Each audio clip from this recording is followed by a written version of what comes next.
So to be angry is never needed, whether or not someone did you wrong. See? Anger is to be avoided. You know, it's not to justify my anger by saying, well, yeah, well, look what they did. Look what happened. Look at this situation. Of course I was angry. See?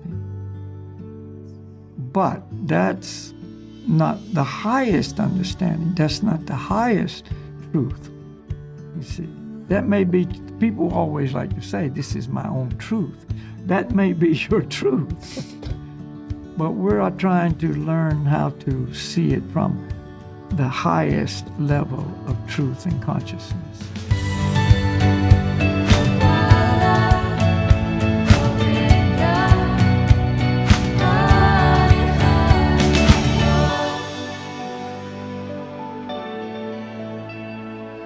I found a quote in the Srimad Bhagavatam, or a purport by Bhaktivedanta Swami, that I found just so interesting and so to the heart, to the core. And he says, the egocentric attitude is a manifestation of the Rudra principle in the heart, wherein krodha, anger, is generated. This anger develops in the heart and is further manifested through various senses, like the eyes, hands, and legs. This is one part of it. And then, were you thinking of doing the purport?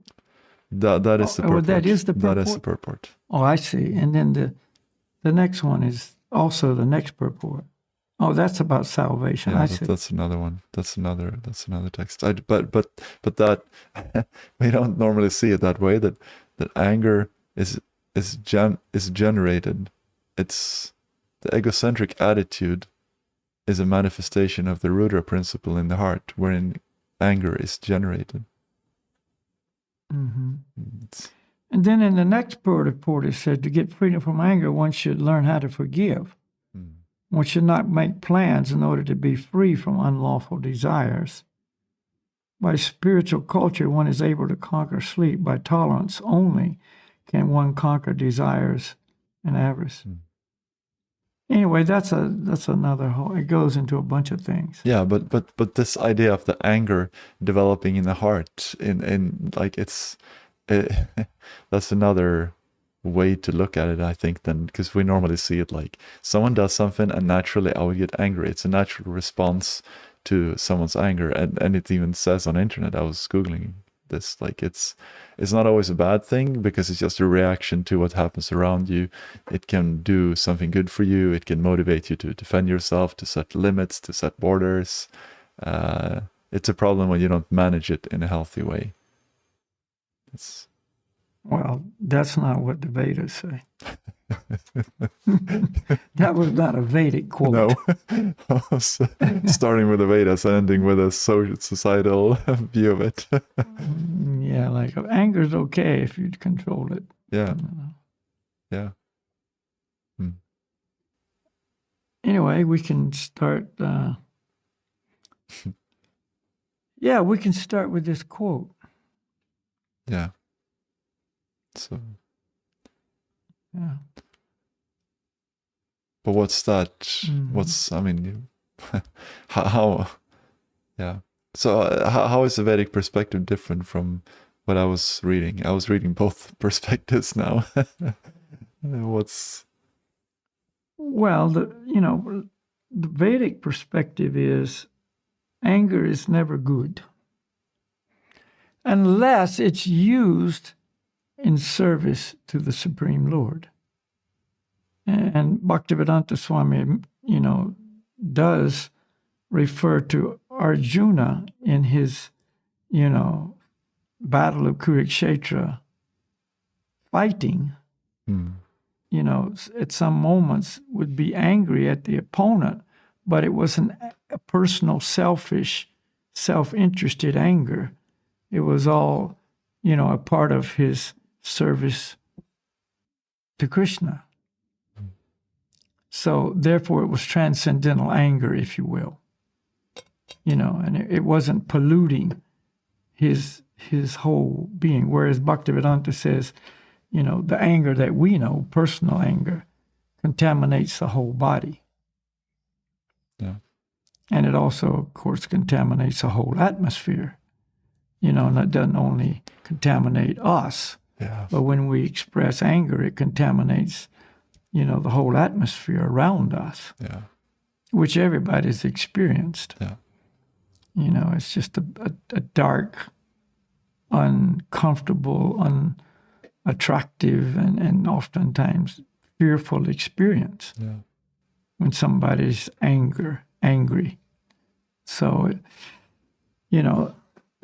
the way we understand and display anger is something to be avoided, and we'll see how that is, described in this presentation by Acharya Das. Because I guess such transcendental anger is not a common thing to see. It's not.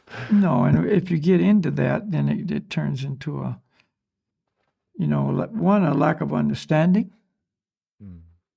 What is transcendental anger and what is not, and anyway, it just takes a person into a dimension of truth and understanding that is beyond a lot of people's ability to perceive it or correctly understand it and grasp it and appreciate it. Yeah.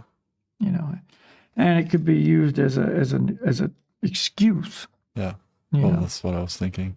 Just like this quote from internet where I was looking about anger, that it says that, well, anger, it can prevent others from walking all over you. So it can prevent others from, it can do.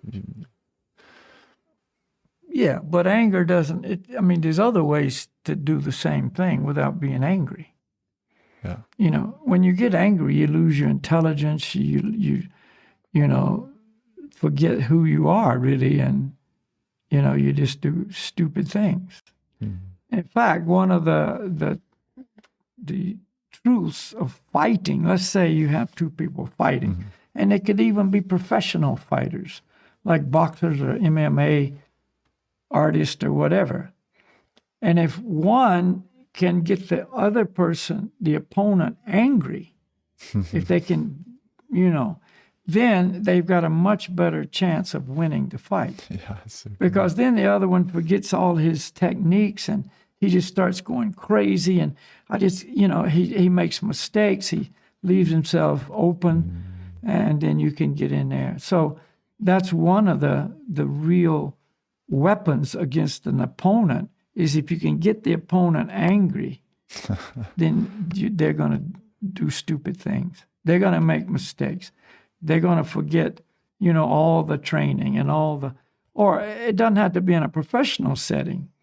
If a person just gets angry in any kind of allocation, then they just start going crazy, and you can just stand back and, take your time and that's true. Do your job. That's true.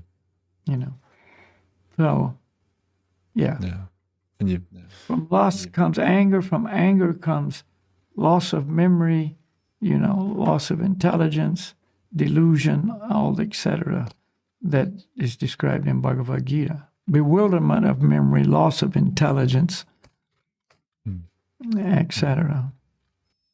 So it's not a. So it's not a. I don't support these philosophical viewpoints of these people that you're reading about, because it's just not supported. It's not evidence in our Vedic teaching, and it's also able to be seen. You can keep people from walking all over you without being angry, but when you get angry, things go weird real quick. Then you start saying things or doing things that are no good for anybody.